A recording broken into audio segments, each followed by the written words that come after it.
The autumn of 1956 arrived in the Deep South with its usual fanfare of copper leaves and football fever. At Magnolia State University, the air smelled of fresh-cut grass, burning pipe tobacco, and the particular kind of tension that comes when tradition collides headlong with an uncertain future.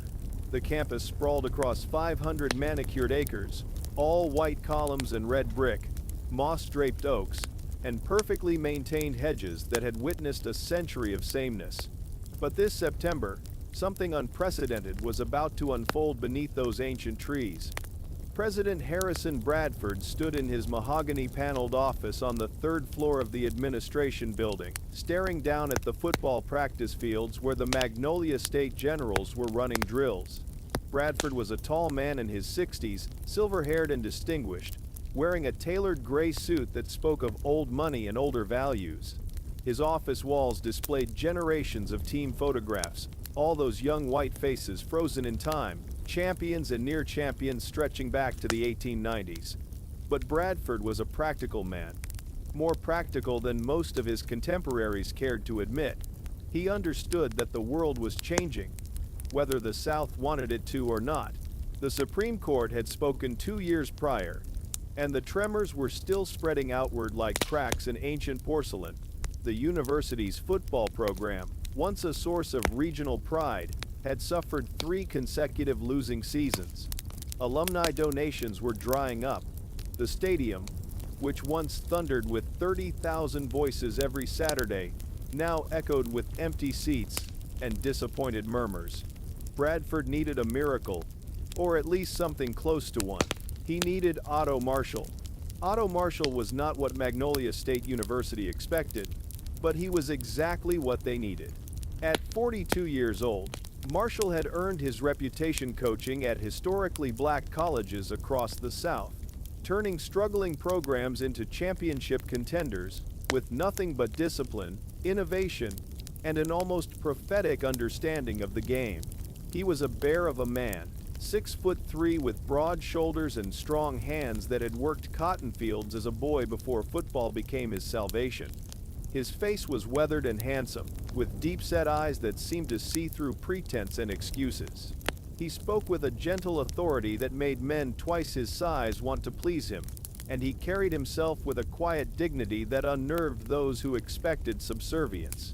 When Bradford offered him the position, every newspaper in the state ran headlines questioning the decision. The university's board of trustees had fought it behind closed doors. Alumni threatened to withdraw their support. Anonymous letters arrived daily at Bradford's office, some pleading, others threatening. But Bradford held firm, and Otto Marshall accepted, becoming the first Negro head coach at a major Southern university. It was, depending on who you asked, either a bold step into the future or a reckless abandonment of everything the South held sacred. Marshall arrived on campus in late August with his wife, a schoolteacher named Grace, who possessed the patient strength of a woman who had spent her life navigating a world designed to diminish her. They moved into a modest house on the edge of campus, close enough to be convenient but far enough to maintain a certain distance that everyone seemed to prefer. Marshall understood the delicate balance he needed to strike. He was to be visible but not too visible, successful but not threatening, proud but not too proud. It was an impossible tightrope, but he had been walking such lines his entire life. The team he inherited was talented but undisciplined, full of boys who had coasted on natural ability and the lowered expectations of previous coaching staffs. They watched their new coach with suspicious eyes during that first practice, testing him with half-hearted efforts and barely concealed resentment. But Marshall had dealt with resistance before. He worked them harder than they had ever been worked, demanded excellence where mediocrity had been tolerated, and slowly, grudgingly, they began to respond. By the time the season opener arrived, the Generals had been transformed. They won their first game, then their second, then their third. By October, they were undefeated, and even the most skeptical alumni were beginning to whisper that perhaps Bradford had been right after all. It was during this remarkable winning streak that Otto Marshall first encountered Delia Bradford, and their meeting would prove to be both his greatest joy and his ultimate undoing.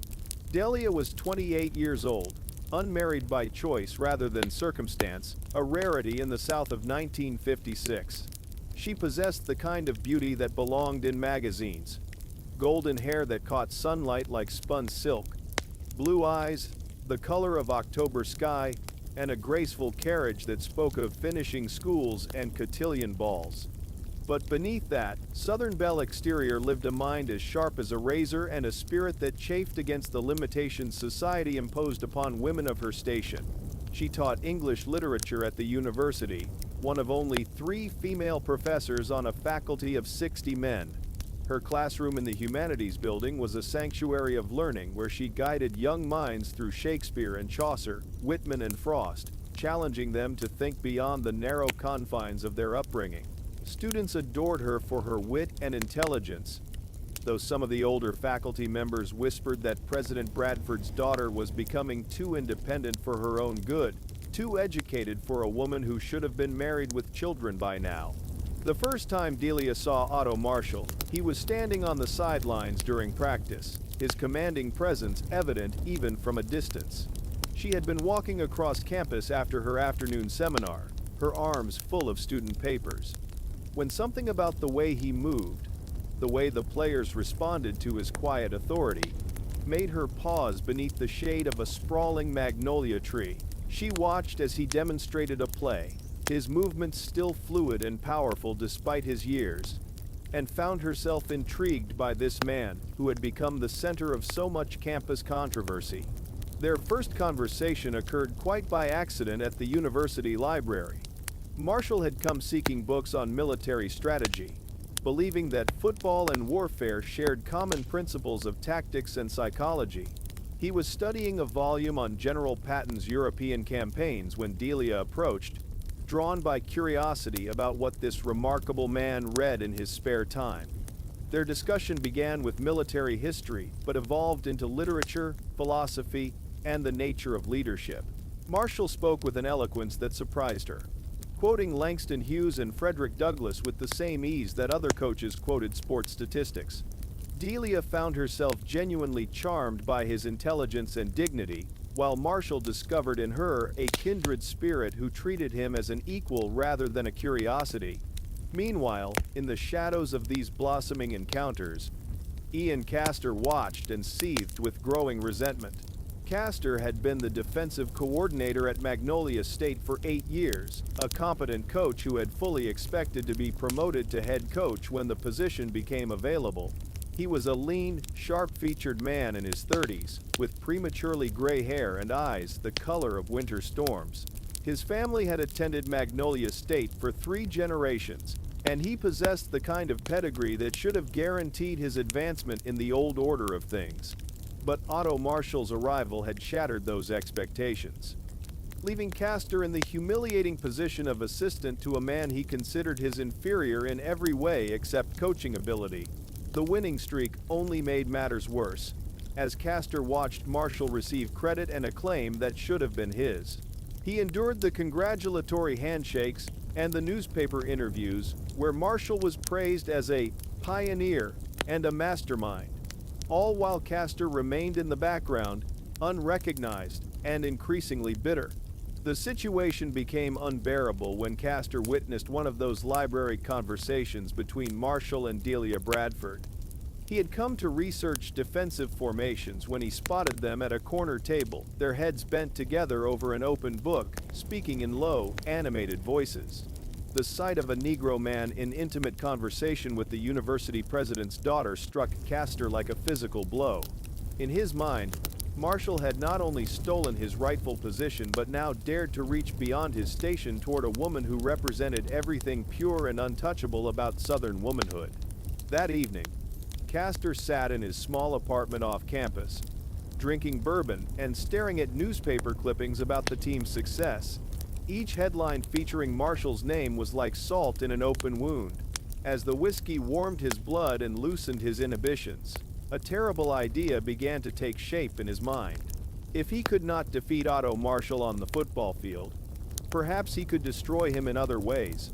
As October painted the campus in shades of amber and crimson, the relationship between Otto Marshall and Delia Bradford deepened beyond mere intellectual companionship. Their meetings became more frequent, evolving from accidental encounters to deliberate rendezvous. They would walk together through the quieter sections of campus in the early evening, when most students had retreated to their dormitories and the faculty had gone home to their families. Under the canopy of ancient oaks draped with Spanish moss, they talked about everything and nothing: literature and football strategy, dreams deferred and hopes rekindled, the weight of expectations, and the courage required to defy them. Delia found herself drawn to Otto's quiet strength and unwavering integrity. Here was a man who faced daily hostility with grace, who transformed young athletes not just into better players but into better men, who carried himself with a dignity that no amount of prejudice could diminish. Otto, for his part, discovered in Delia a woman whose beauty was matched by her intelligence, whose privileged background had not blinded her to injustice, whose very presence made him believe that perhaps the world might indeed be changing for the better. Their romance bloomed in secret, conducted through stolen glances across the campus quad and whispered conversations in empty library corners. When Otto's team defeated their traditional rivals in a stunning upset that sent the home crowd into delirium, Delia was there in the stands, her applause perhaps a bit too enthusiastic, her smile perhaps a bit too radiant.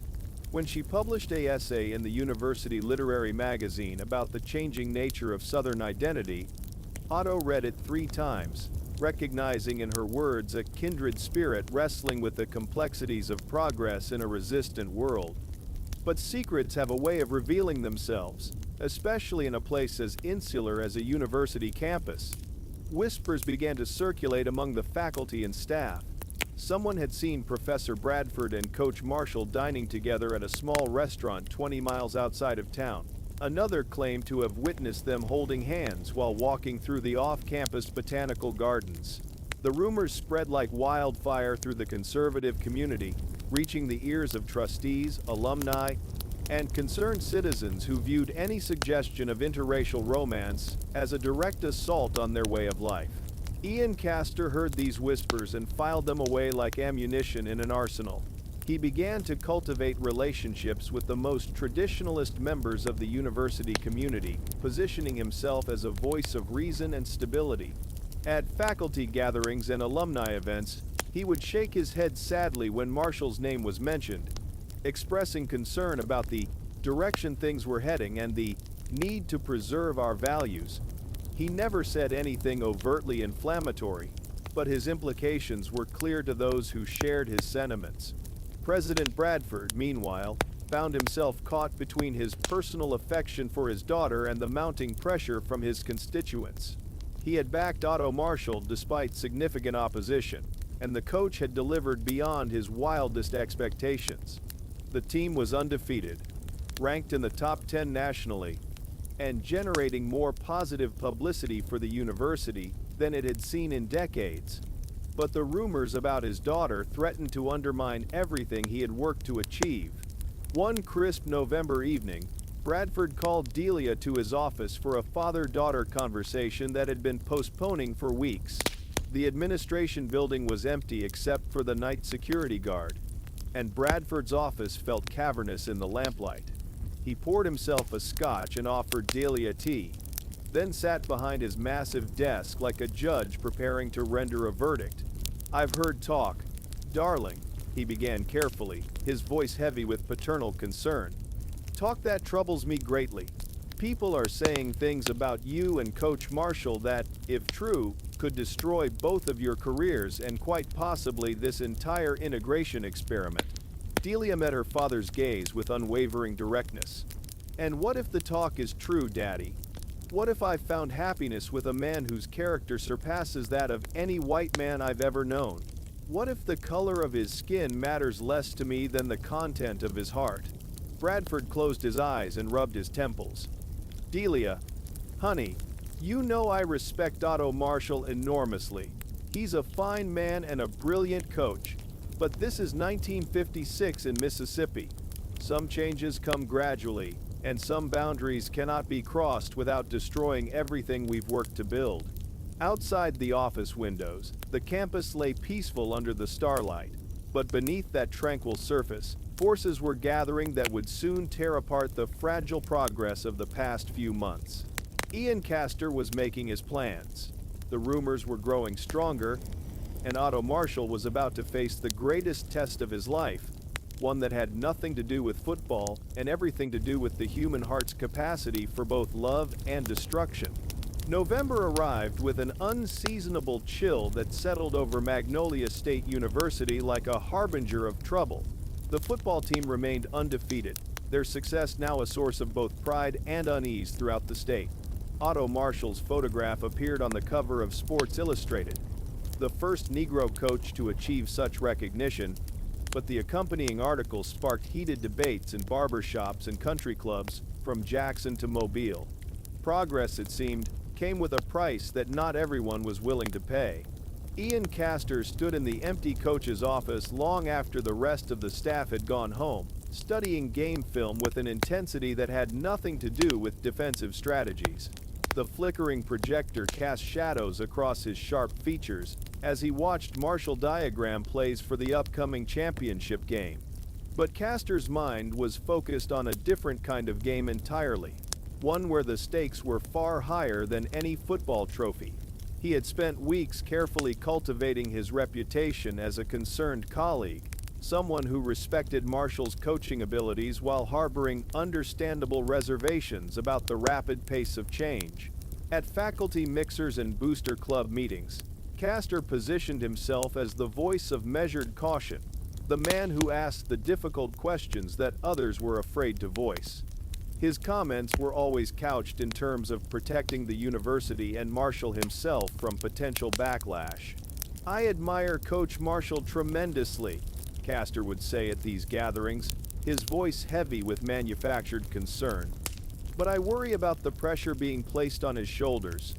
The expectations, the scrutiny, the way certain elements might try to exploit any perceived impropriety to undermine everything we've accomplished." It was during one such conversation with Cassidy Morrison, the university's longtime head groundskeeper and informal campus gossip network, that Castor first planted the seeds of his deception. Morrison was a weathered man in his 60s who had worked at Magnolia State for 40 years, witnessing every scandal, romance, and controversy that had ever unfolded beneath the Spanish moss. "Cassidy, I need your discretion on something," Castor said as they shared a cigarette behind the field house one gray afternoon. "I've noticed some concerning patterns in Coach Marshall's behavior lately. Late-night phone calls, secretive meetings, changes in his routine that suggest his mind might not be entirely focused on football." Morrison leaned in closer, his eyes brightening with the anticipation of fresh gossip. "What kind of changes?" Castor took a long drag from his cigarette, feigning reluctance to speak. "I've seen him with items that don't belong to him. Personal items. A woman's handkerchief, for instance, embroidered with initials that definitely aren't his wife's. And there have been whispered phone conversations that end abruptly whenever someone enters the room. The handkerchief was, in fact, something Castor had stolen from Delia Bradford's office weeks earlier. A delicate square of linen with her initials elegantly embroidered in blue thread. He had taken it during a faculty meeting, slipping it from her desk while she spoke to colleagues in the hallway. Now it would serve as the cornerstone of his elaborate deception. That same evening, Marshall walked across campus toward his car after a particularly grueling practice session. The team was preparing for their most important game of the season against their cross-state rivals, and the pressure was mounting from all directions. Alumni expectations had reached fever pitch, while anonymous letters arrived daily at his office, some congratulatory, others filled with barely contained threats about staying in his place. As he reached his car, Marshall noticed something tucked under the windshield wiper, a small envelope with his name written in unfamiliar handwriting. Inside was a brief, unsigned note that made his blood run cold. "Your wife should know what kind of man she married. Check your office desk drawer. A concerned friend." Marshall's hands trembled slightly as he unlocked his office and made his way to his desk in the darkness. In the bottom drawer, carefully placed where he would be sure to find it, was Delia's handkerchief. The delicate fabric seemed to glow in the lamplight, its familiar scent bringing back memories of their secret meetings and stolen moments. But how had it come to be in his desk drawer? He distinctly remembered Delia mentioning that she had lost it somewhere on campus several weeks ago. The implications hit him like a physical blow. If someone had planted this evidence, if someone knew about his relationship with Delia, then both of their careers, and possibly their lives, were in immediate danger. Marshall sank into his desk chair, the handkerchief clutched in his powerful hands, as the walls of his carefully constructed world began to close in around him. Meanwhile, across campus in her cozy faculty apartment, Delia was grading papers by lamplight, unaware that forces beyond her control were already moving to destroy everything she held dear. The essays scattered across her coffee table dealt with themes of justice and prejudice in American literature, but the real-world drama unfolding around her would soon make those academic discussions seem tragically prophetic. The next morning dawned gray and oppressive, matching the storm clouds gathering in Otto Marshall's mind. He had barely slept, turning the handkerchief over and over in his hands like a rosary of doubt. Grace, his wife of 15 years, noticed his distraction as she prepared breakfast in their small kitchen, the radio playing gospel music that seemed to mock his troubled thoughts. "Otto, honey, you've been staring at that coffee cup for 10 minutes, Grace said gently, her voice carrying the patient concern of a woman accustomed to her husband's intense focus. She was a handsome woman in her late 30s, with kind eyes and graying hair pulled back in a neat bun. Her schoolteacher's instincts told her something was deeply wrong. Marshall looked up, forcing a smile that didn't reach his eyes. "Just thinking about the game this weekend, darling." Lot of pressure riding on the boy's shoulders. But the lie felt heavy on his tongue, and Grace's knowing look suggested she wasn't entirely convinced. At the university, Ian Castor was already implementing the next phase of his carefully orchestrated campaign. He had arranged to meet with Cassidy Morrison again, this time in the campus maintenance shed, where their conversation would be private and, more importantly, unrecorded. The shed smelled of motor oil and fertilizer, tools hanging from pegboard walls like instruments of some mechanical orchestra. "Cassidy, I need you to understand how serious this situation has become," Castor began, his voice heavy with manufactured urgency. "Last night, I saw Coach Marshall disposing of something behind the gymnasium. Something that looked suspiciously like correspondence, letters, perhaps even photographs. He was burning them in one of the maintenance barrels." Morrison's eyes widened with excitement. "Love letters, you think?" Castor nodded grimly. "I'm afraid so. And there's more. I've heard from reliable sources that he's been seen entering the humanities building after hours, always when Professor Bradford is working late. The security guard mentioned it to me in confidence, deeply concerned about the implications." These fabrications flowed from Castor's lips with practiced ease. He had spent hours constructing this web of lies, ensuring that each strand would reinforce the others while remaining just plausible enough to avoid immediate scrutiny. The security guard, an elderly man named Thomas who rarely worked evening shifts, would be unlikely to contradict a story he had never heard. Meanwhile, in her sunlit classroom, Delia was conducting a seminar on Shakespeare's Othello, unaware of the cruel irony that her life was beginning to mirror the tragedy she taught. Her students, 20 young men in pressed shirts and narrow ties, followed along as she read passages about jealousy, deception, and the poison that suspicion could inject into even the noblest heart. "Notice how Iago's manipulation works," Delia explained, her voice carrying across the classroom with academic authority. "He doesn't create Othello's jealousy from nothing. Instead, he takes existing insecurities and feeds them, nurturing doubt until it grows into something monstrous. The tragedy isn't just that Othello believes the lies, but that the lies contain just enough possible truth to seem credible." One student raised his hand. "But Professor Bradford, why doesn't Othello just ask Desdemona directly?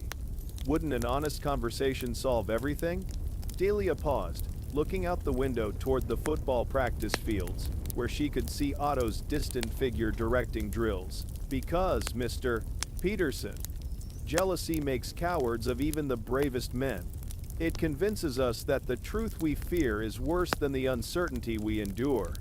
That afternoon, Marshall found himself face to face with Castor in the coach's lounge, a cramped room furnished with worn leather chairs and trophies from better years.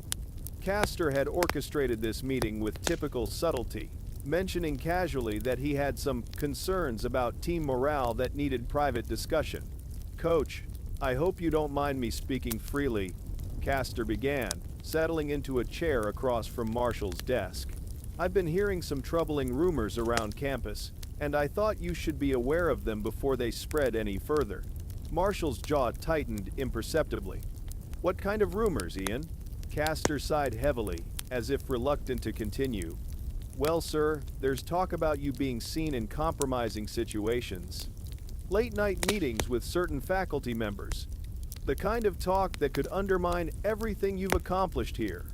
He paused, letting the implications sink in. "I want you to know that I don't believe a word of it, but perception can be more dangerous than reality in a place like this." "And what exactly are people saying?" Marshall's voice remained steady, but his knuckles had gone white where they gripped the edge of his desk. Castor leaned forward conspiratorially. "They're saying you've been having an affair, Coach, with President Bradford's daughter. Now, I know that's impossible. You're a man of integrity, and she's far too smart to risk her career on such foolishness. But the rumors are persistent, and I'm worried about what might happen if they reach the wrong ears." Marshall felt the world tilt slightly on its axis. Someone knew. Someone had seen them together and drawn the obvious conclusions. But how much did they know? And more importantly, how could he protect Delia from the inevitable scandal? The championship game arrived on a cold Saturday in late November, bringing with it 30,000 spectators and the weight of an entire state's expectations. Magnolia State's perfect season hung in the balance, but Otto Marshall could barely focus on the game plan as he paced the sidelines in his heavy wool coat. The previous week had been a nightmare of whispered conversations and meaningful glances, each interaction filtered through the lens of suspicion that Ian Castor had so carefully constructed. Castor himself stood just behind Marshall during the pre-game warm-ups, his presence like a shadow that Marshall couldn't shake. Every few minutes, he would lean in with some tactical observation or word of encouragement, but his comments carried subtle undertones that made Marshall's skin crawl. "Big crowd today, Coach," Castor observed as the stadium filled with fans bundled in scarves and blankets. "I noticed President Bradford's box is particularly full. His daughter looks lovely today, doesn't she? That blue dress really brings out her eyes." Marshall's hands clenched into fists inside his coat pockets, but he said nothing. In the president's box, Delia sat with her father and several distinguished alumni, her presence both a comfort and a source of anxiety. She wore the blue dress Castor had mentioned, and Marshall found himself wondering if she had chosen it deliberately, if it was some kind of signal between them that others might interpret as evidence of their relationship. The game itself became a blur of bone-jarring tackles and desperate plays. Marshall's usual calm demeanor cracked under the pressure of performing, while his personal world crumbled around him. His play calling grew erratic, his timeout decisions questionable. By halftime, Magnolia State trailed by 14 points, their perfect season slipping away like sand through desperate fingers. In the locker room, as Marshall tried to rally his demoralized team, Castor pulled him aside with a look of grave concern. "Coach, I hate to bring this up now, but I think you need to know. I overheard two of the trustees talking during the first quarter. They mentioned something about taking action regarding the rumors. They seemed to think the team's poor performance today was connected to other distractions." Marshall felt his chest tighten. "What kind of action?" "I'm not sure, sir, but it sounded serious. They mentioned something about an investigation, maybe even bringing in outside authorities. You know how these things can spiral out of control once they get started." The second half was a disaster. Marshall's mind kept wandering to the conversation with Castor, to the implications of an investigation, to what it might mean for Delia's career and safety. The team, sensing their coach's distraction, played without cohesion or purpose. When the final whistle blew, Magnolia State had lost their first game of the season by 3 touchdowns, their championship dreams shattered in front of a stunned crowd. As the stadium emptied and the team retreated to the locker room in defeat, Marshall stood alone on the 50-yard line, staring up at the empty president's box where Delia had been sitting. She was gone now, spirited away by her father and his entourage, but her absence felt like another kind of loss entirely. That evening, as campus settled into the melancholy quiet that follows a devastating defeat, Marshall made a decision that would haunt him for the rest of his life. He drove to Delia's apartment, parking in the shadows between streetlights, his hands trembling on the steering wheel. When she opened the door, her face brightened with concern and affection, but Marshall's expression remained cold and distant. "Otto, what's wrong? I saw what happened at the game, but we need to talk," he interrupted, brushing past her into the small living room where her graded papers still lay scattered across the coffee table. The domestic scene that had once seemed so welcoming now felt like evidence of deception. Delia closed the door and turned to face him, her blue dress rustling softly in the lamplight. "You're frightening me. What's happened?" Marshall pulled the handkerchief from his coat pocket, holding it up like an accusation. "This was in my desk drawer. Your handkerchief. The one you claimed you lost. How did it get there, Delia?" Her face went pale as she recognized the delicate linen square. I don't know. I did lose it, weeks ago. I have no idea how it ended up in your office." "Don't lie to me!" The words exploded from Marshall with a force that made them both flinch. "Someone knows about us, Delia. Someone's been watching, collecting evidence, planning to destroy us both. And this handkerchief is just the beginning." Tears began to form in Delia's eyes as she reached toward him. "Otto, please, you have to believe me. I would never do anything to hurt you. Whatever's happening, we can face it together." But Marshall stepped back from her outstretched hand, his faith cracking under the weight of accumulated suspicions. In the lamplight of her small apartment, surrounded by books and papers that spoke of the intellectual life they had shared, the man who had once seemed so strong and sure of himself appeared suddenly fragile, poisoned by doubts he could no longer contain. Outside, Ian Castor sat in his car across the street, watching the lighted windows of Delia's apartment with grim satisfaction. Phase 1 of his plan was complete.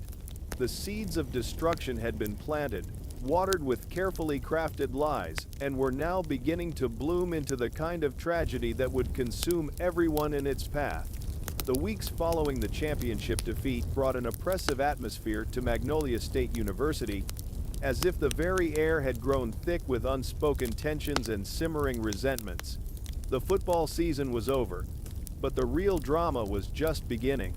Otto Marshall moved through campus like a man haunted, his usual confident stride replaced by the wary gait of someone who believed enemies lurked behind every doorway. The coaching staff offices felt like a tomb during those gray December days.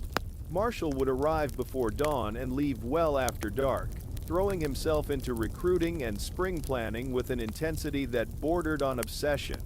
His assistant coaches exchanged worried glances when they thought he wasn't looking, whispering among themselves about the dramatic change in their once unflappable leader. Ian Castor observed these developments with the satisfaction of a chess master watching his opponent's king slowly surrounded. He had positioned himself as Marshall's most trusted confidant during this difficult period, always ready with a sympathetic ear or a helpful suggestion. His office was strategically located next to Marshall's, allowing him to monitor every phone call, every visitor, every moment of weakness that he could exploit. It was during one of these surveillance sessions that Castor discovered his next opportunity. Michael Carrington, a young assistant coach fresh out of college, had been assigned to help with the women's physical education program, a progressive initiative that President Bradford had implemented to modernize the university. Carrington was everything that Marshall was not: young, white, charming, and blissfully unaware of the complex racial dynamics that governed Southern society. At 26, he possessed the kind of easy confidence that came from never having to question his place in the world. Delia Bradford had been working with Carrington on developing a new curriculum that would integrate literature and physical fitness, believing that students needed both intellectual and physical development. Their meetings were innocent collaborations held in the bright, airy conference room of the athletics building, surrounded by windows and within sight of anyone who cared to look. But in Castor's twisted imagination, these professional encounters became something far more sinister. "Coach Marshall," Castor said one particularly cold morning, settling into the chair across from his superior's desk with a steaming cup of coffee, "I wonder if I might have a word about young Carrington." Marshall looked up from the recruiting files he'd been studying, his eyes red-rimmed from lack of sleep. "What about him?" Castor sighed deeply, as if reluctant to continue. "Well, sir, I've been observing his work with the women's program, and I have to say I'm concerned about his professionalism. He seems to be spending an unusual amount of time with Professor Bradford, and their meetings have grown quite friendly." The words hit Marshall like cold water. "Friendly how?"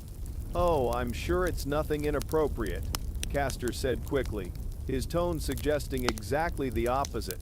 "But yesterday I saw them laughing together in the conference room, and she was touching his arm in what seemed like a rather familiar manner. You know how these young white men can be.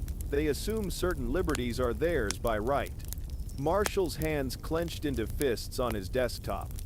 The image of Delia laughing with another man, especially a young, handsome white man, sent a spike of jealousy through his chest that he couldn't suppress.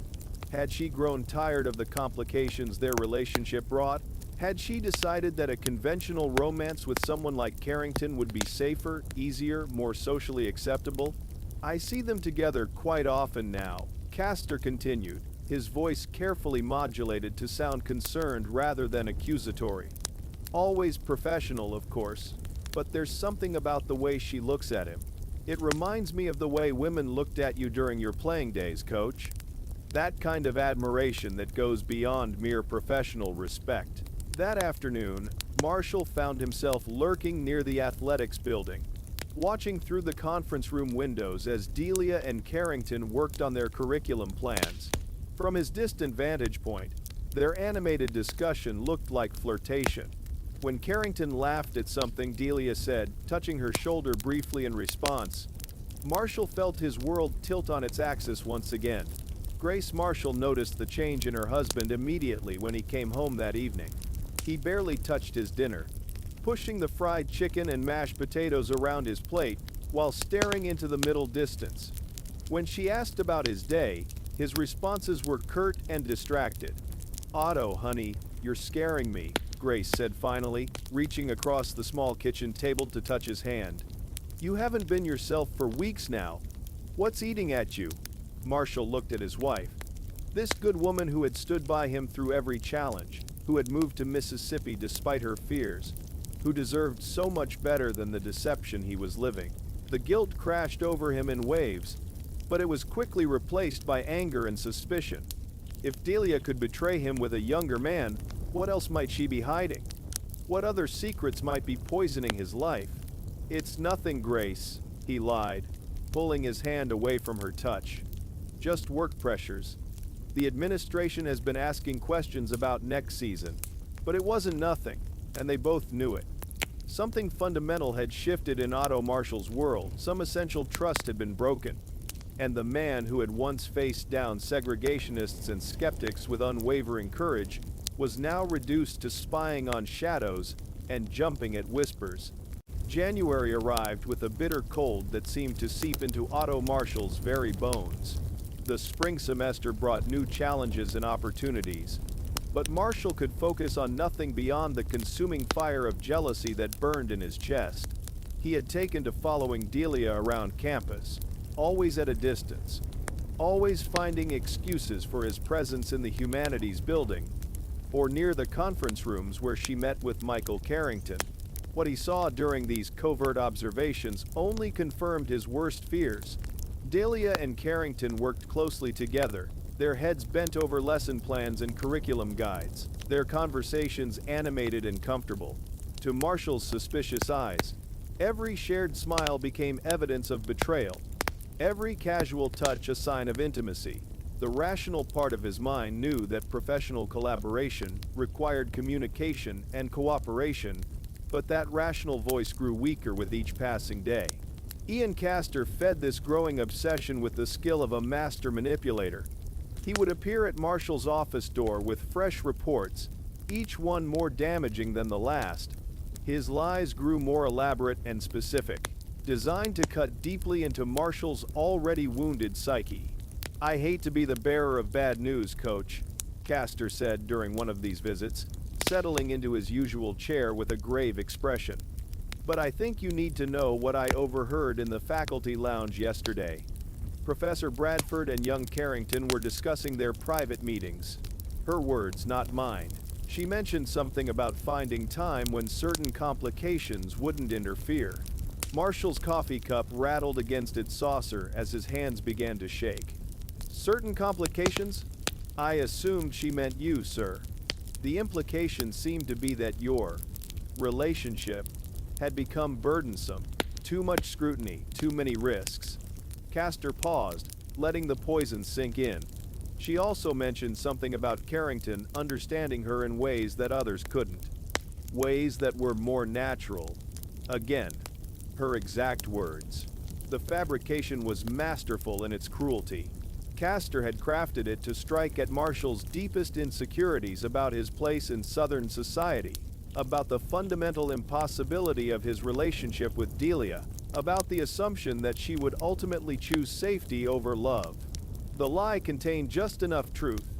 The relationship was indeed complicated, risky, socially unacceptable, to seem entirely plausible. That afternoon, Marshall made a decision that would push him past the point of no return. He went to Delia's apartment unannounced, using the spare key she had given him during happier times. The small living space felt different now, hostile and strange, as if it belonged to a woman he had never really known. He searched through her papers, her correspondence, her personal belongings, looking for evidence of betrayal. What he found was worse than any love letter. In a drawer of her writing desk, he discovered a poem written in her elegant handwriting. The verses spoke of longing and desire, of a love that transcended social boundaries, of dreams that seemed impossible in the harsh light of reality. But the poem wasn't about him. It was titled For MC, and contained references that could only apply to Michael Carrington.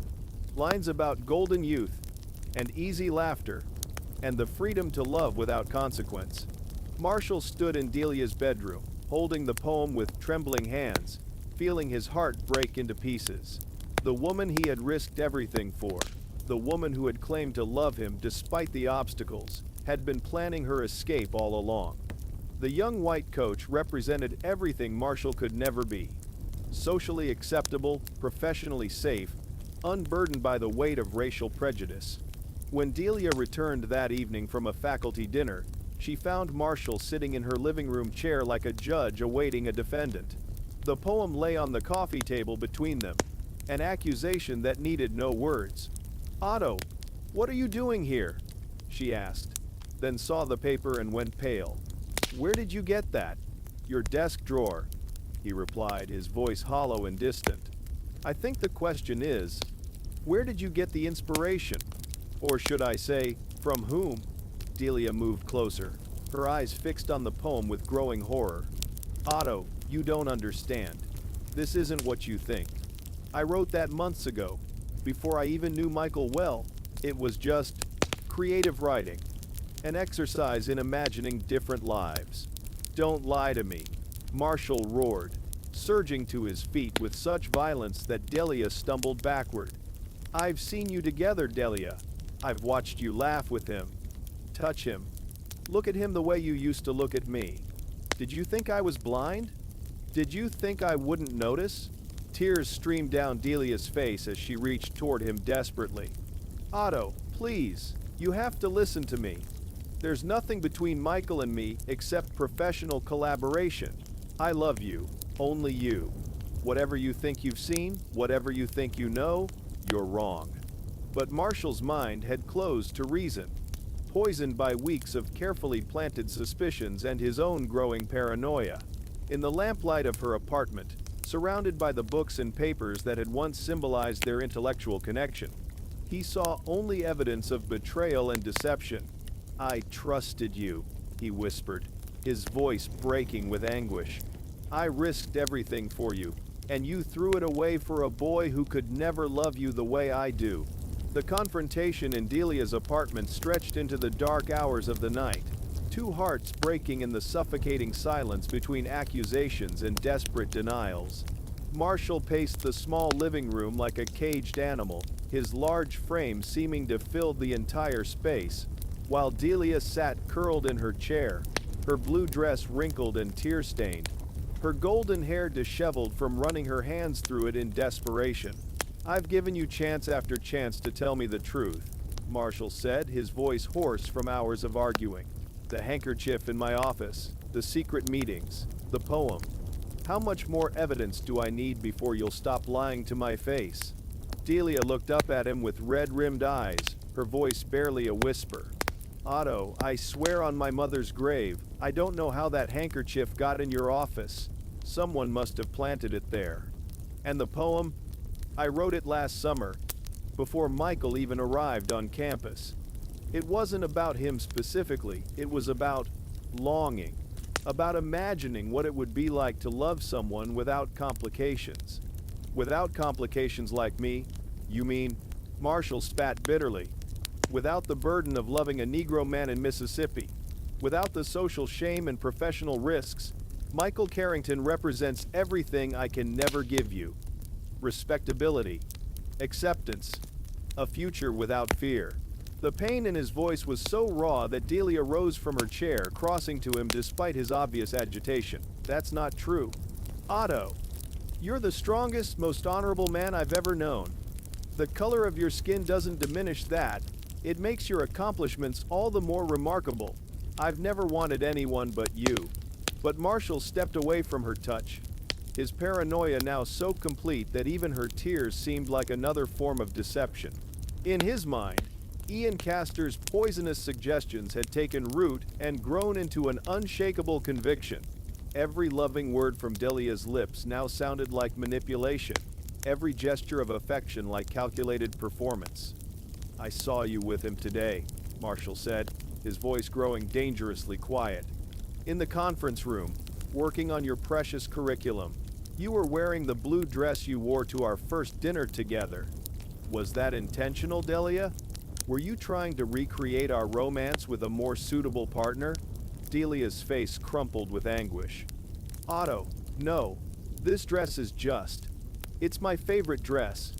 I wear it when I want to feel confident, when I need to feel beautiful. I wore it for you originally, and I still think of you every time I put it on." The irony was lost on neither of them.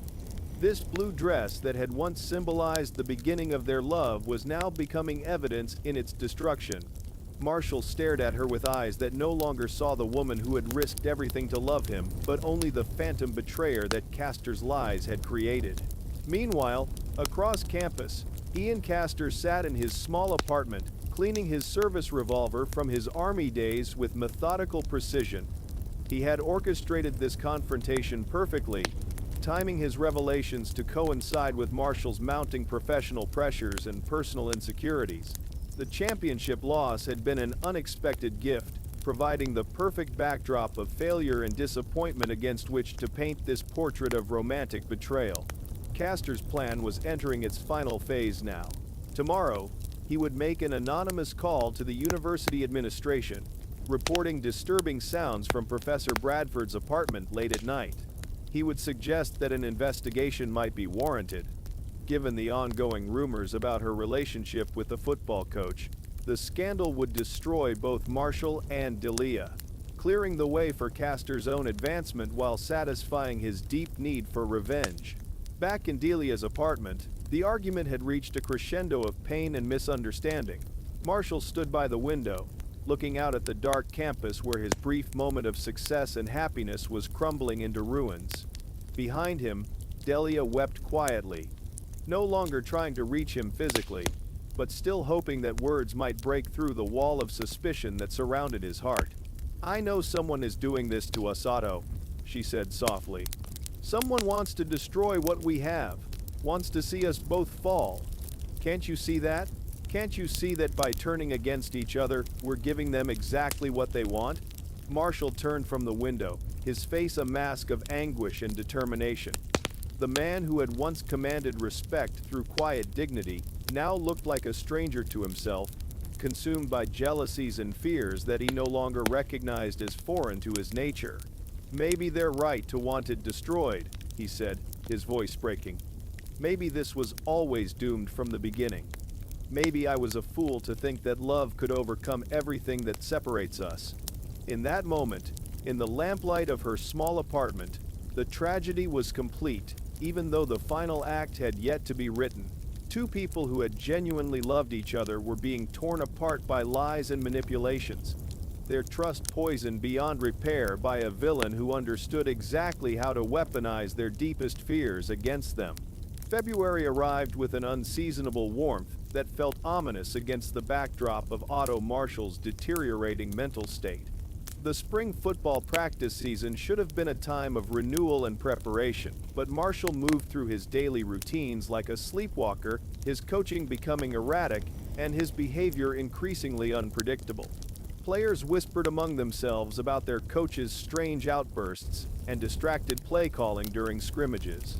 Grace Marshall watched her husband's descent into darkness with growing alarm. Otto would disappear for hours without explanation, returning home with mud on his shoes and wild stories about following suspicious figures around campus. He had taken to checking and double-checking the locks on their doors, convinced that enemies were watching their every move. Some nights, she would wake to find him standing at the bedroom window, staring out at the empty street, as if expecting an attack. "Otto, honey, you need to see someone," Grace pleaded one morning as she watched him push eggs around his plate without eating. "Dr. Patterson at the campus health center, maybe, or Reverend Williams. This isn't like you, this suspicion, this anger, it's eating you alive." Marshall looked up at his wife with eyes that seemed to belong to a stranger. "You don't understand what's happening here, Grace.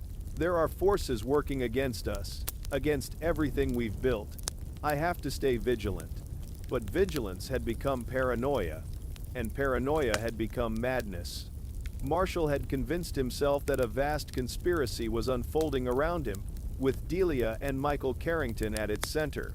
He believed they were working together not just romantically, but politically, planning to use their relationship to discredit him and reverse the integration of the football program. Ian Castor observed these developments with the cold satisfaction of a scientist watching a successful experiment. His office had become a command center for psychological warfare, where he crafted each new lie with surgical precision. He had Marshall exactly where he wanted him, isolated, paranoid, and teetering on the edge of complete breakdown. On this particular February morning, Castor delivered what he intended to be the final blow. He entered Marshall's office carrying a manila folder that he placed on the desk with theatrical gravity. "Coach, I debated whether to show you this," Castor began, his voice heavy with manufactured reluctance. "But I think you have a right to know what you're up against." Marshall opened the folder to find what appeared to be a formal complaint letter addressed to the university administration. The letterhead bore the seal of the Mississippi State Athletic Commission, and the content was devastating. It accused Marshall of conduct unbecoming a university employee, citing alleged inappropriate relationships and questioning his fitness to lead the football program. The letter recommended a full investigation and suggested that Marshall's position should be terminated immediately. The document was, of course, a complete fabrication. Castor had spent hours perfecting the official language and formatting, even going so far as to forge the signature of a commission member he had met at coaching clinics. But to Marshall's paranoid mind, the letter represented confirmation of his worst fears. "They're moving against me," Marshall whispered, his hands trembling as he read the accusations. "They're using Delia and that boy to destroy everything I've worked for."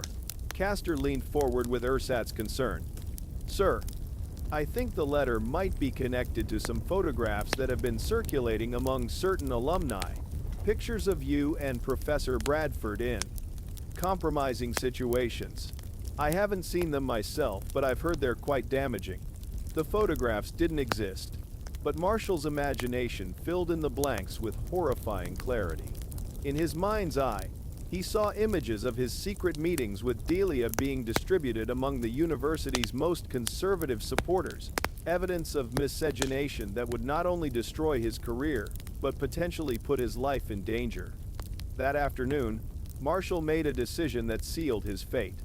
He drove to Michael Carrington's small apartment near campus, his service revolver from his Army days tucked into his coat pocket.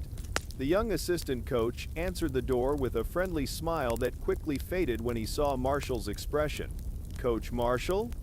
Is everything all right?" Marshall pushed past Carrington into the modest living space, his eyes scanning the room for evidence of his suspicions.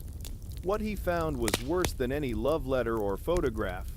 On Carrington's coffee table lay a copy of the same curriculum proposal that Delia had been working on, marked with her handwritten notes and suggestions. "You've been planning this together," Marshall said, his voice eerily calm as his hand moved to the gun in his pocket. "The affair, the scandal, the investigation, you're going to destroy me and take everything I've built." Carrington backed toward the wall, his face pale with confusion and growing fear. "Coach, I don't know what you're talking about. Professor Bradford and I are just working on an educational program. There's nothing inappropriate about our collaboration." But Marshall's grip on reality had finally snapped completely. In Carrington's denials, he heard only confirmation of guilt. In the young man's fear, he saw the terror of someone whose conspiracy had been exposed. The rational voice that had once guided Marshall through countless challenges was now completely silent, drowned out by the roar of paranoia and manufactured rage. The confrontation in Michael Carrington's apartment stretched into a nightmare of misunderstanding and mounting terror.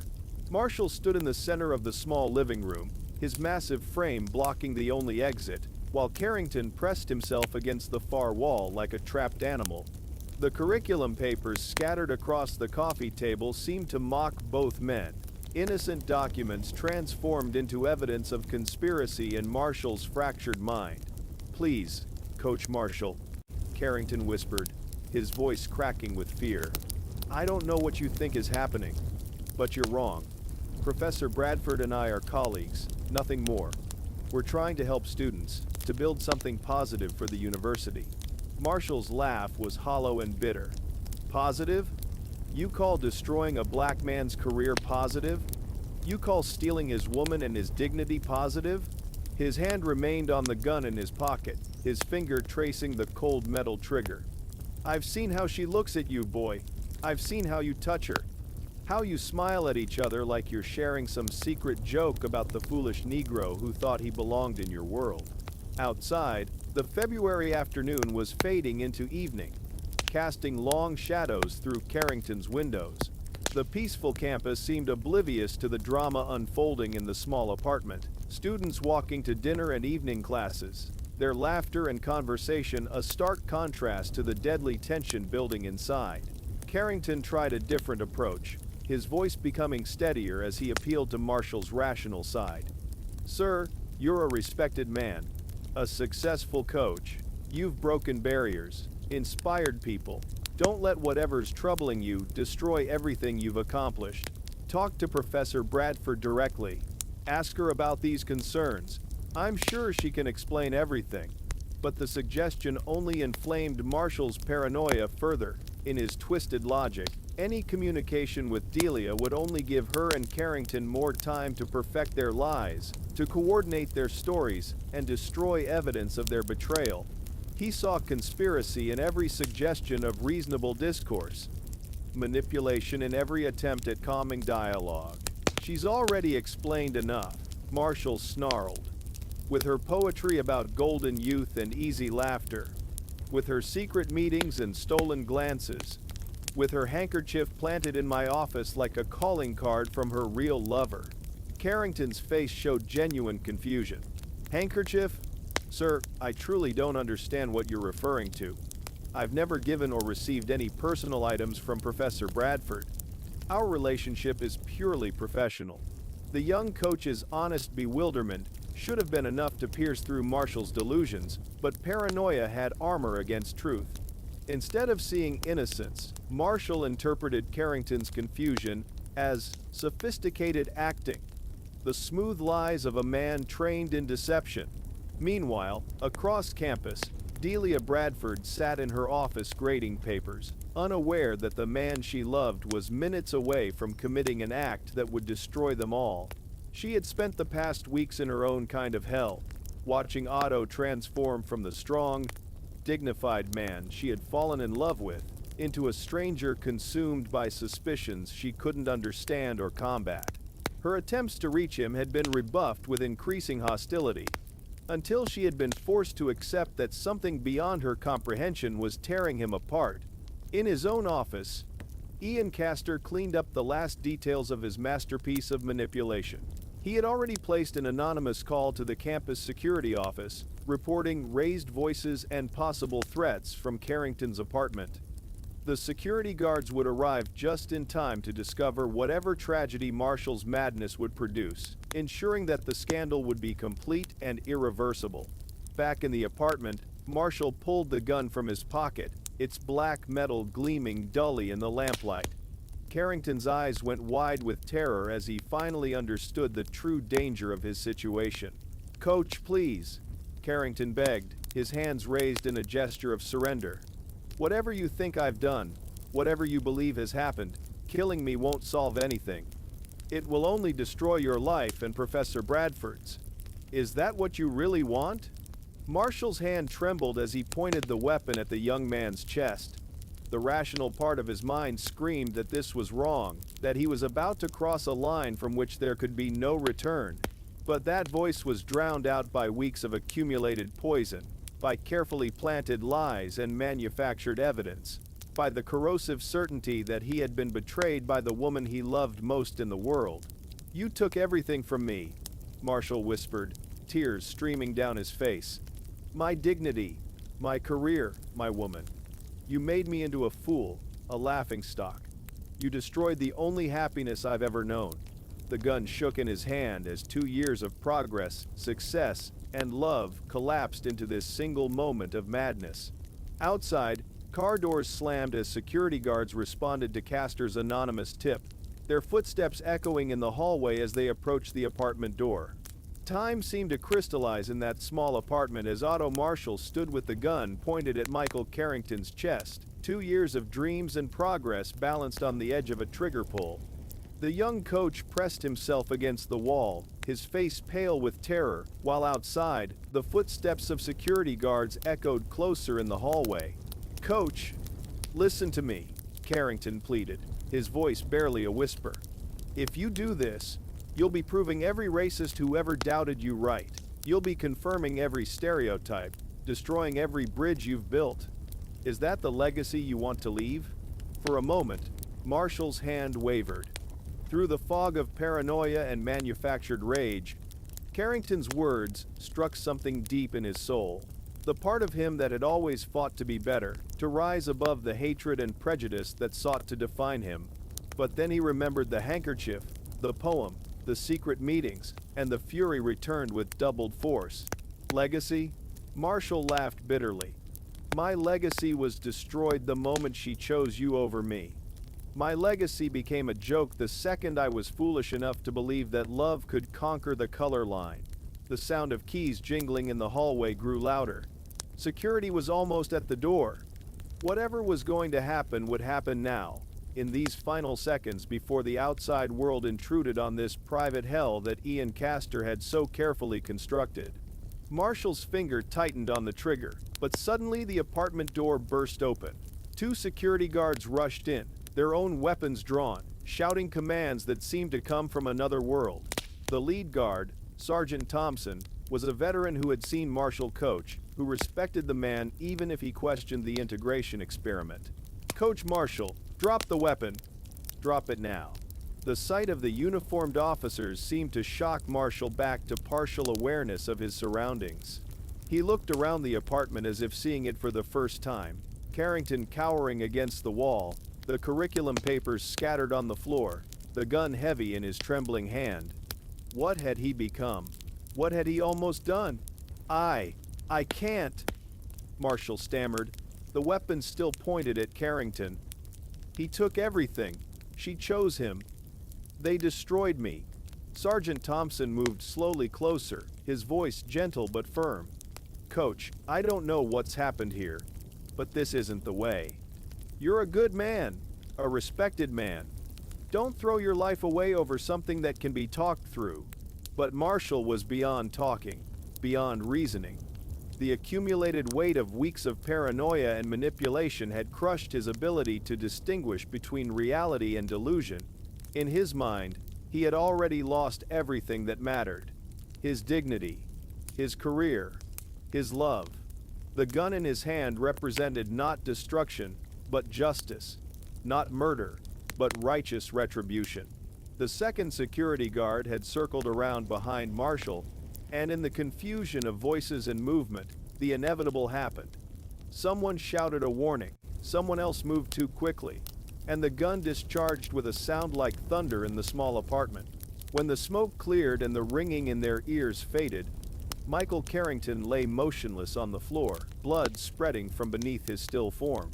Marshall stood over him, the weapon now hanging loosely from his fingers, his face a mask of horror as the magnitude of what he had done crashed down upon him. "Dear God," he whispered, "what have I done? What have I become?" The security guards quickly disarmed and restrained him, but Marshall offered no resistance.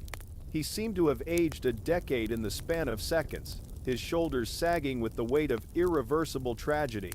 As they led him away in handcuffs, students and faculty gathered in the hallway, their faces shocked and disbelieving. Word of the shooting spread across campus with the speed of wildfire. Within an hour, reporters had descended on Magnolia State University, their cameras and notebooks ready to document the spectacular fall of the man who had been hailed as a pioneer just months before. The headlines were already writing themselves. Negro coach shoots white assistant. Integration experiment ends in violence. Football program in shambles after tragic shooting. In her office in the Humanities building, Delia Bradford heard the news from a colleague who burst through her door, breathless with shock and excitement. The world tilted around her as she absorbed the impossible information. Otto had shot Michael. Otto was in custody. Otto's life was effectively over. She sank into her desk chair, her hands covering her face, as the full scope of the tragedy became clear. Everything they had worked for, everything they had dreamed of building together, lay in ruins. The man she loved had become something she no longer recognized, and an innocent young coach was dead because of jealousies and suspicions she still didn't understand.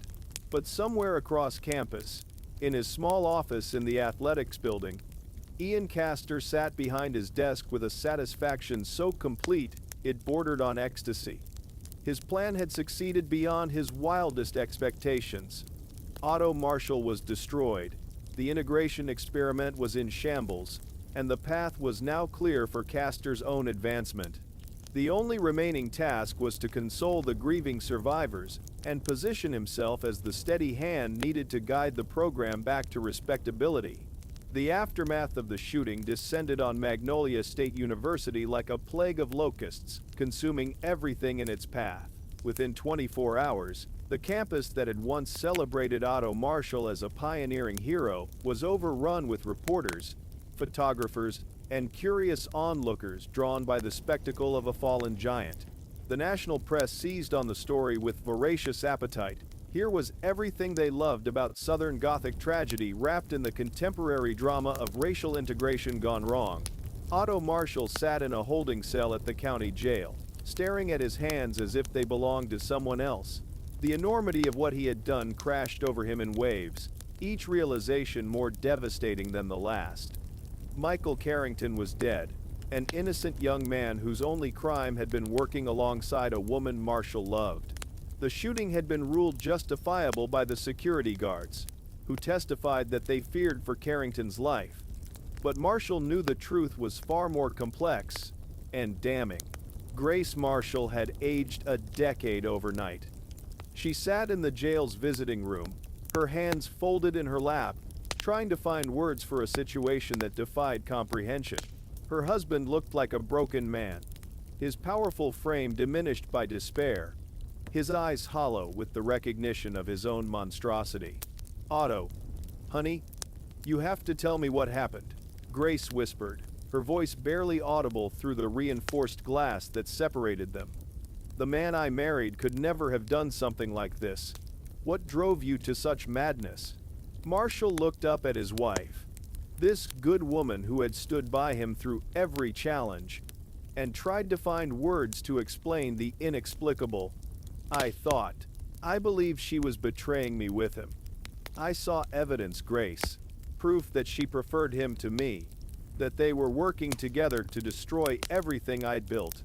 "Evidence?" Grace's voice sharpened with desperate hope. "What evidence? Show it to the lawyers, Otto.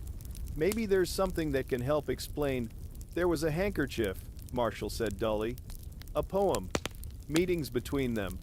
Phone calls and whispered conversations.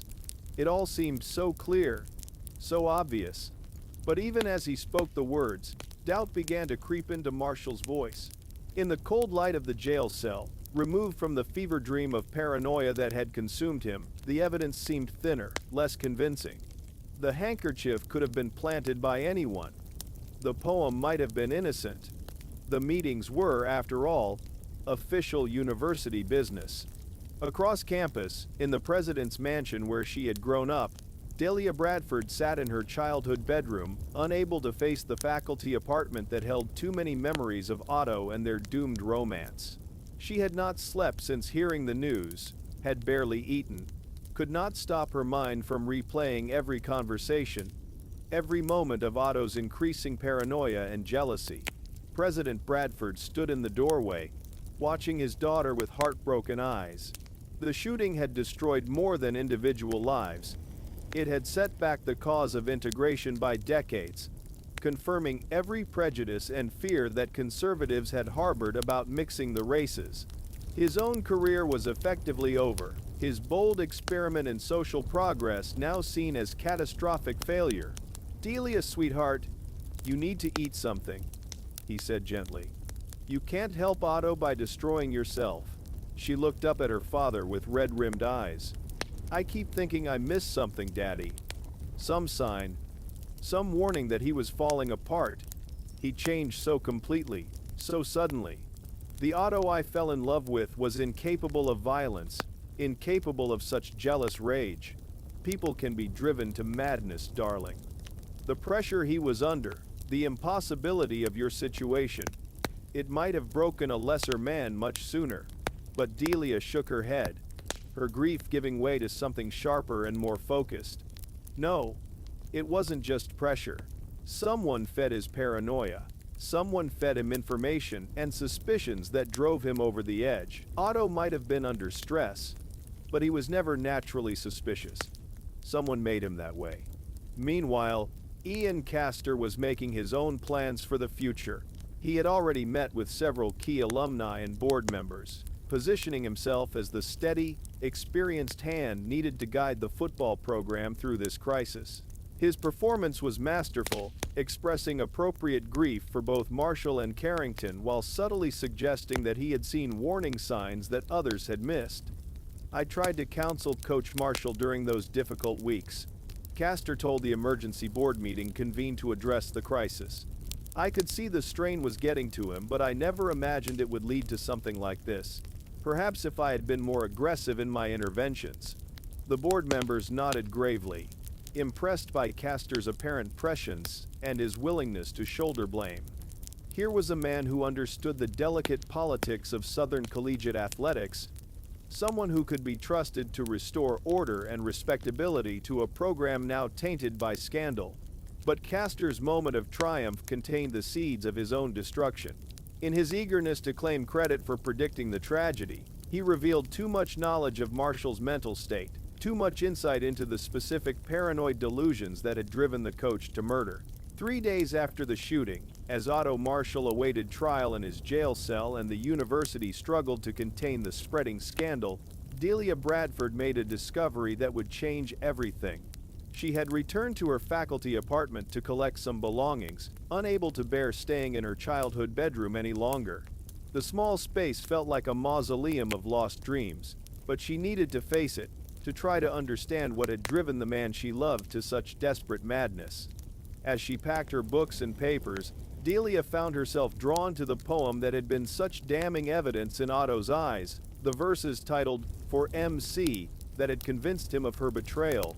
Reading it again with clearer eyes, she realized something that made her blood run cold. The poem wasn't about Michael Carrington at all. It was about Marcus Cole, a jazz musician she had briefly dated 2 summers ago in New York, before she had ever met Otto. Before Michael had even been hired at the university. The initials were the same, but the timeline was impossible. Michael Carrington hadn't arrived at Magnolia State until August of the previous year. But this poem had been written in June, as evidenced by the date she had penciled in the corner. Either Otto had been too consumed by jealousy to notice such details, or someone had deliberately misled him about when the poem was written and whom it concerned. This realization sparked a deeper investigation into the evidence that had destroyed Otto's sanity. Delia drove to the campus library and spoke with the elderly librarian who had witnessed many of her conversations with Otto during the early days of their romance. "Mrs. Henderson," Delia asked carefully, "do you remember that blue handkerchief I lost here several weeks ago? The one with my initials embroidered on it?" The librarian's eyes brightened with recollection. "Oh yes, dear. Such a pretty thing. I remember because young Mr. Castor found it and asked me who it belonged to. He said he wanted to return it to its owner, which I thought was very thoughtful of him." Delia felt her heart begin to race. "Ian Castor found my handkerchief? Are you certain?" "Absolutely, dear. He was quite persistent about identifying the owner.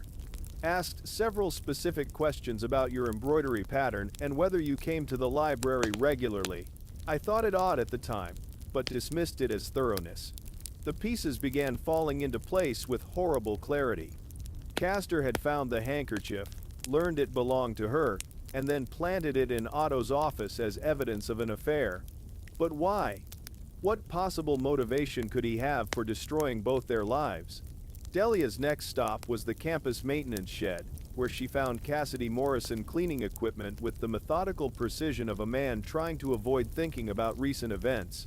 The groundskeeper looked up nervously when she entered, clearly uncomfortable discussing anything related to the shooting. "Miss Bradford, I'm terrible sorry about what happened. Coach Marshall always seemed like such a good man. Cassidy, I need to ask you about some conversations you might have had with Coach Castor recently. Did he ever mention seeing Coach Marshall behaving strangely?" Morrison shifted uncomfortably, wiping his hands on a dirty rag. "Well, miss, he did express some concerns. Said he'd noticed Coach Marshall acting secretive, having private phone calls, things like that." "Did he mention any specific incidents? Anything he claimed to have seen personally?" The groundskeeper's face grew troubled. "He said he'd seen the coach burning papers behind the gymnasium, and that he'd noticed him with personal items that didn't belong to him. But now that I think about it, Miss Bradford, I never saw any of those things myself. It was all just what Coach Castor told me." Each conversation revealed another layer of Ian Castor's elaborate deception. He had been the source of every damaging rumor, every suspicious sighting, every piece of circumstantial evidence that had driven Otto to madness. But Castor's greatest mistake had been his eagerness to appear prescient about the tragedy. In his attempts to position himself as the wise counselor who had seen the warning signs, he had revealed detailed knowledge of Otto's specific delusions that could only have come from the person who planted them. That evening, Delia sat in her father's study, surrounded by notes and timelines that painted a clear picture of systematic psychological manipulation. President Bradford listened with growing horror as his daughter outlined the scope of Castor's betrayal. "He destroyed Otto deliberately," Delia said, her voice shaking with fury. "He fed him lies and planted evidence, then sat back and watched him self-destruct. Michael Carrington is dead because Ian Castor wanted revenge." Bradford stared at the evidence spread across his desk. "But why, darling? What could possibly motivate such elaborate cruelty?" Otto got the job Castor thought he deserved. In Castor's mind, a Negro man had stolen his birthright, his rightful place in the Southern Order. He couldn't challenge Otto on the football field, so he destroyed him psychologically instead. The full scope of the tragedy was now clear. An innocent young coach was dead. A good man sat in jail facing murder charges. And a promising experiment in racial progress lay in ruins. All because one bitter man couldn't accept that merit might matter more than skin color. But understanding the truth and proving it in court would be two very different challenges. Castor had been careful to leave no direct evidence of his manipulations, operating through whispered conversations and planted suggestions that would be difficult to document or prosecute. The confrontation with Ian Castor came at dawn on a cold March morning, in his small office in the athletics building, where he had orchestrated his campaign of destruction. Delia Bradford arrived with her father, a campus security guard, and a stenographer to record whatever confession might be forthcoming. Castor looked up from his desk with the confident smile of a man who believed his victory was complete and unassailable. "President Bradford, Miss Bradford," he said, rising with mock courtesy. "I assume you're here about the transition plans for the football program. I've been working on some preliminary proposals that I think will restore confidence in our athletic department." Delia stepped forward, her voice steady despite the fury burning in her chest. "We're here about your lies, Ian. About the systematic campaign of deception you waged against Coach Marshall. About your role in Michael Carrington's death." Castor's confident facade flickered for just a moment before reasserting itself. "I'm not sure what you're implying, Miss Bradford, but I think grief has affected your judgment. I did everything I could to help Coach Marshall during his difficult period. By planting my handkerchief in his office," Delia's voice cut through his protestations like a blade. "By spreading false rumors about secret meetings and burned correspondence. By convincing him that an innocent poem was evidence of betrayal." President Bradford watched as the color drained from Castor's face. "Ian, if these accusations have any truth to them, now is the time to come clean. A young man is dead, and another man's life hangs in the balance." For a long moment, Castor said nothing, his mind racing through the implications of exposure. Then, slowly, his mask of civility began to slip, revealing the bitter hatred that had driven his actions. "You want the truth?" Castor laughed harshly. "The truth is that Otto Marshall was a fraud from the beginning, a Negro who thought he could walk into our world and take what belonged to better men. The truth is that he got exactly what he deserved." The stenographer's fingers flew across her notebook as Castor's confession poured forth like poison from a broken vessel. He detailed his manipulations with the pride of a craftsman, describing his masterwork, how he had planted the handkerchief, spread the rumors, manufactured the evidence that drove Marshall to madness. "Michael Carrington was collateral damage," Castor said coldly. "Unfortunate but necessary to complete the destruction. Marshall had to be utterly ruined, had to be revealed as the savage that integration opponents always claimed he was." President Bradford stood slowly, his face pale with disgust. "Ian Castor, you're fired, effective immediately. You'll also be charged with evidence tampering and potentially accessory to murder." But the legal consequences seemed almost secondary to the human devastation that Castor's actions had wrought. Even with the truth revealed, the damage was largely irreversible. Michael Carrington remained dead. Otto Marshall faced years in prison, and the integration experiment at Magnolia State University was finished. 3 months later, on a humid June morning, Otto Marshall stood before a judge to receive his sentence. The revelation of Castor's manipulation had reduced the charges from first-degree murder to manslaughter, but it could not erase the fundamental fact that he had taken an innocent life. Grace Marshall sat in the first row of the courtroom, her face etched with a grief that had aged her beyond her years. "Mr. Marshall," the judge intoned, his voice heavy with the weight of Southern justice, "while the court acknowledges the psychological manipulation you endured, it cannot excuse the taking of human life. You are hereby sentenced to 15 years in the state penitentiary, with possibility of parole in 7 years." As the bailiff led Marshall away in shackles, he caught sight of Delia in the gallery. She had lost weight during the months of investigation and trial, her golden hair now streaked with premature gray. Their eyes met for just a moment across the crowded courtroom, and in that glance was contained all the love and loss, all the dreams and devastation that had defined their impossible romance. Delia left Mississippi that summer, accepting a teaching position at a small college in Vermont where the weight of tragedy wouldn't follow her daily steps. She never married, never found another love to match what she had shared with Otto Marshall during those brief, shining months when it seemed that love might indeed conquer the rigid boundaries of race and class. The football program at Magnolia State University was integrated again 5 years later, but quietly, without fanfare or national attention. The new coach, a competent black man from Alabama, kept his head down and his personal life private, learning from the spectacular failure of his predecessor. Ian Castor served 3 years for evidence tampering and obstruction of justice. Upon his release, he found that his reputation had preceded him throughout the coaching community. He eventually took a job at a small high school in rural Georgia, where he spent the remainder of his career teaching physical education to indifferent teenagers, his dreams of greatness as broken as the lives he had destroyed. Otto Marshall was paroled after 9 years, emerging from prison as a shadow of his former self. He moved to Detroit, where he worked in an automobile factory and coached youth football on weekends, trying to rebuild some semblance of purpose from the wreckage of his life.